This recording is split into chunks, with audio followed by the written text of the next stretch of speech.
Махмуд Али Калиматов поздравил жителей региона со знаменательной датой – столетием профсоюзного движения.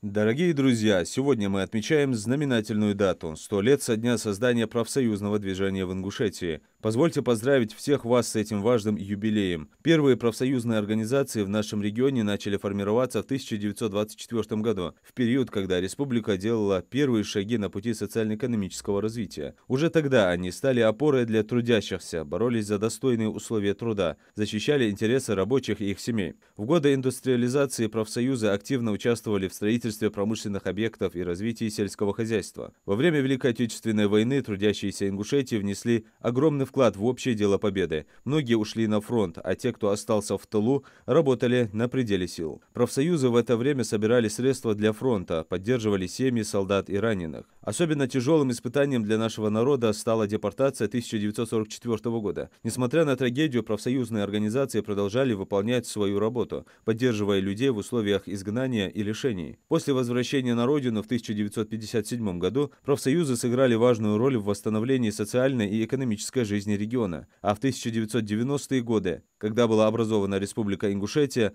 профсоюзы вновь встали на защиту прав трудящихся, помогая сохранять рабочие места и решать острые социальные вопросы. Сегодня профсоюзное движение остается надежной опорой для нашего общества. Вы защищаете права трудящихся, способствуете улучшению условий труда, поддерживаете молодежь и ветеранов, участвуете в реализации социальных программ. Особенно значимой была ваша помощь в годы пандемии, когда профсоюзы помогали медицинским работникам и семьям, оказавшимся в трудном положении. За 100 лет вы прошли большой и трудный путь, доказав свою значимость и преданность делу. Ваша работа – это вклад в стабильность, единство и процветание нашей республики. Уверен, что профсоюзы Ингушетии и дальше будут развиваться, сохраняя лучшие традиции и внедряя новые подходы для защиты людей труда. От всей души благодарю всех ветеранов профсоюзного движения, активистов и членов профсоюзов за ваш труд и преданность. Желаю вам здоровья, благополучия и новых успехов. С праздником!